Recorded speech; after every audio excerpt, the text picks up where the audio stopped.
Sudah ketok palu regulasi dan jadwal untuk musim 2026-2027 Indonesia Super League. Setelah rapat Exco PSSI pada Rabu kemarin, PSSI sudah memutuskan regulasi yang akan berubah dan juga regulasi yang tidak akan berubah untuk musim depan di Indonesia Super League dan jadwalnya sendiri guys. Nah, walaupun memang BRI Super League atau Indonesia Super League musim ini belum selesai, masih menyisakan 6 pertandingan lagi, namun PSSI sudah membuat keputusan jika musim depan akan dimulai pada tanggalnya gua kurang tahu, tapi di bulan September guys. Jadi di bulan September nanti berakhir sampai Juni ya. Itu artinya tidak seperti di musim lalu. Di musim lalu itu mulainya kalau nggak salah di akhir Agustus. Nah, untuk musim depan mulainya itu di awal September atau di pertengahan September guys. Dan kemudian dari keputusan tersebut juga keluar beberapa peraturan baru atau regulasi baru, dan juga ada regulasi yang tidak diubah. Ada kurang lebih 4 poin dari regulasi tersebut atau syarat baru yang dikeluarkan oleh PSSI. Yang pertama, masalah jadwal tadi sudah gue jelaskan, jika akan dimulai pada bulan September 2026 dan akan berakhir pada Juni 2027. Kemudian ada regulasi yang tidak berubah, yaitu ketentuan mengenai kuota pemain asing tidak mengalami perubahan sama sekali. Artinya semua klub bisa mendaftarkan 11 pemain asing guys. Kemudian ada satu regulasi yang berubah. Ini sudah dijalankan kalau nggak salah 5 tahun ya. Kalau nggak salah regulasi ini itu ada bahkan tidak 5 tahun, lebih ya, dari tahun 2018. Soalnya ketika regulasi ini muncul, gua ingat banget ada satu pemain yang mendapatkan keistimewaan dari regulasi ini, yaitu Billy Kerap ketika dia membela Persib Bandung. Nah, regulasi yang diubah itu adalah regulasi kewajiban memainkan pemain U23 resmi dihapus. Jadi sebelumnya, untuk kalian yang belum tahu, di Indonesia Super League itu ada sebuah regulasi di mana seluruh klub yang berkompetisi di divisi utama Liga Indonesia itu wajib memainkan pemain usia 23, pemain lokal Indonesia yang berusia di bawah 23 tahun, minimal 45 menit guys. Dan dari regulasi ini banyak sekali muncul bibit-bibit muda sepak bola Indonesia ya. Menurut gua ini adalah regulasi yang bagus, tapi sedikit membebankan tim juga. Tapi untuk kemajuan sepak bola Indonesia, ini adalah regulasi yang sangat bagus. Tapi untuk musim depan, regulasi ini resmi dihapus guys, atau tidak berlaku lagi. Dan ada satu regulasi baru yang muncul, yaitu akademi klub peserta akan melalui proses standarisasi guna meningkatkan kualitas pembinaan pemain muda. Itu adalah 4 poin utama dari rapat Exco PSSI di Rabu kemarin. Jadi ada tertera tanggal akan dimulainya musim depan, kemudian regulasi yang tidak berubah, dan regulasi yang diubah guys. Nah, mungkin gue pengen membahas satu ya, mungkin dua peraturan yang 2 poin tadi yang sudah gua bahas. Yang pertama adalah ketentuan mengenai kuota pemain asing tidak mengalami perubahan. Tadinya ketika kuota pemain asing itu terus ditambah oleh PSSI, jelas ini menjadi keluhan dari para pemain-pemain lokal kita. Dan dari regulasi ini juga membuat salah satu calon legend timnas Indonesia itu pensiun, yaitu Evan Dimas ya. Evan Dimas memilih pensiun, memilih main PS daripada bermain bola, itu karena regulasi ini guys. Ya memang kita semua juga tahu alasannya, karena memang Evan Dimas itu cedera parah ya. Tapi Evan Dimas sendiri klarifikasi jika alasannya karena ini gitu. Nah, Evan Dimas mengatakan jika kuota pemain asing ini terus bertambah, ya tidak ada tempat untuk pemain lokal. Karena memang ketika di musim-musim kemarin kompetisi di Indonesia itu ya hanya satu ya, divisi utama saja. Nah, mengapa setelah banyak sekali kritikan mengenai regulasi pemain asing ini PSSI tidak mengubahnya?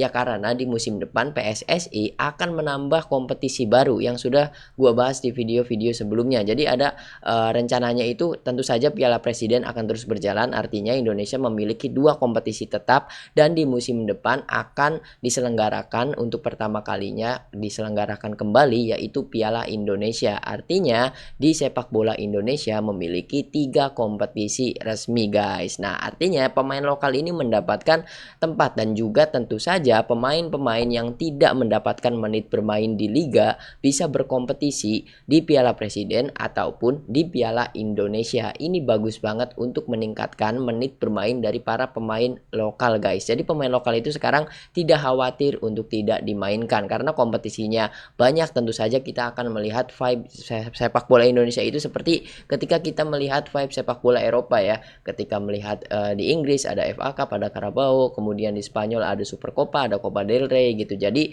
bisa jadi nanti seminggu itu kita melihat 3 kali pertandingan dari tim kesayangan kita. Apalagi walaupun belum fix, musim depan kemungkinan besar slot klub Indonesia itu bertambah di ACL. Jadi kemungkinan besar kita itu akan melihat lebih banyak lagi di setiap minggunya pertandingan dari klub-klub kesayangan kita gitu guys. Dan juga akan banyak sekali muncul pemain-pemain baru yang mendapatkan menit bermain, entah itu pemain asing, entah itu pemain lokal kita. Karena kompetisinya bertambah, otomatis pertandingannya juga bertambah. Ini bagus banget. Ini adalah win-win solution dari kritikan para pandit sepak bola yang menganggap jika regulasi pemain asing itu merugikan pemain lokal. Ini adalah win-win solution. Kerja bagus untuk PSSI ya menurut gue ya.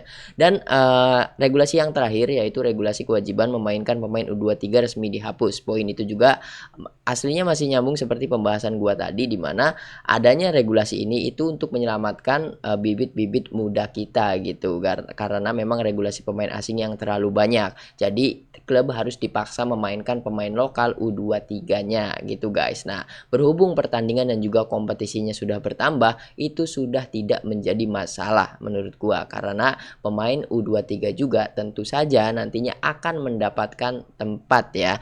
Nah, salah satu beberapa pemain muda yang mendapatkan privilege atau mendapatkan keuntungan dari regulasi ini ketika regulasi ini masih aktif, salah satunya itu kalau nggak salah Beckham Putra, kemudian di Persib ya, Hen, Billy Kerap, kemudian Donny Tri juga itu karena regulasi U23 ya. Dan juga alasan mengapa Persib Bandung membeli Dion Marks ya itu untuk mematuhi regulasi tersebut, walaupun nanti di musim depan regulasinya itu sudah tidak berlaku lagi gitu guys.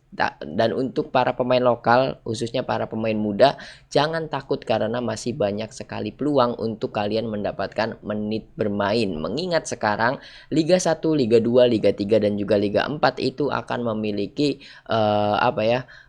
akan memiliki jumlah pertandingan yang banyak, tidak seperti di musim-musim sebelumnya yang hanya fokus di liga. Karena nanti Piala Indonesia itu akan dimainkan oleh klub-klub dari divisi pertama, kedua, ketiga dan juga keempat. Ini formatnya sama seperti FA Cup di Inggris ya. Jadi ini seperti Piala Liga. Makanya namanya Piala Indonesia. Semoga saja benar terwujud, kemudian benar diselenggarakan di musim depan karena ini bagus banget. Dan juga kita harus berpikir positif kepada PSSI walaupun memang susah. Kita sudah selalu husnuzon tapi selalu dikecewakan. Namun dari beberapa gebrakan-gebrakan barunya, kemudian rencana-rencana barunya PSSI ini benar-benar visioner banget. Dan juga ini adalah satu langkah ke depan untuk memajukan sepak bola Indonesia itu sendiri guys. Apalagi sekarang dari sisi timnasnya juga PSSI benar-benar ngebut banget ya.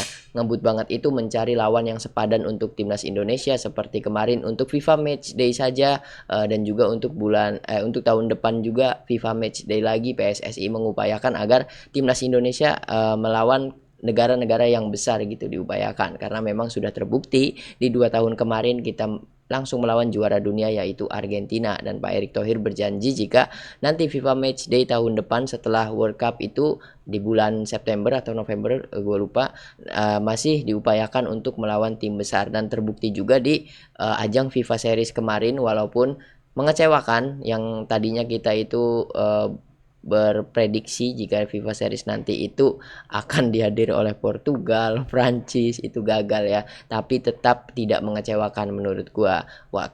Soalnya datang Bulgaria ya. Mau gimana pun Bulgaria itu adalah negara yang memiliki ranking FIFA 87 ya, di atas 100. Jadi itu juga menurut gua salah satu negara besar ya. Dan kita tahu kalau misalkan di timnas era dulu melawan Bulgaria, kita pasti tahu kita pasti akan dibantai. Dan kita lihat di FIFA Series kemarin ketika melawan Bulgaria, bahkan Bulgaria sangat kesulitan untuk mengobrak-abrik pertahanan Indonesia, bahkan menciptakan peluang saja mereka sangat kesulitan. Buktinya gol yang diciptakan oleh Bulgaria ya karena dari titik putih, itu bukan dari play on guys, dari kesalahan yang tidak sengaja ya, karena slidingnya Kevin Dix itu nyangkut, kaki nyangkut, bukan sengaja nyeleding guys. Itulah mengapa dari pertandingan kemarin banyak sekali yang mengomentari sama saja, tetap saja kita kalah. Namun kalau kalian benar-benar memerhatikan dan juga ngerti sepak bola sedikit, kalian bisa menilai jika permainan timnas kita itu sudah bagus banget dan memiliki masa depan ya. Contohnya ya di pertandingan melawan Bulgaria kemarin, salahnya itu ya karena di finishing saja, telat memasukkan lini serang ya, John Herdman ya, memasukkannya di menit 80. Ya kita tunggu saja, apalagi sebentar lagi timnas Indonesia akan berkompetisi di Piala AFF ya.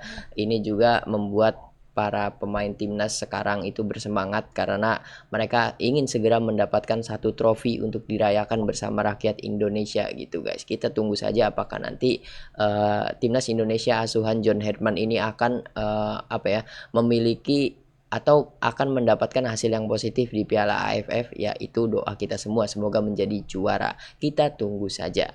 Mungkin untuk video kali ini gue sudahi sampai di sini. Terima kasih untuk kalian yang sudah menonton video ini sampai habis. Nantikan berita-berita terupdate seputar sepak bola dalam negeri dan juga di luar negeri hanya di Sliding Tackle guys. Terima kasih, sampai berjumpa di video selanjutnya.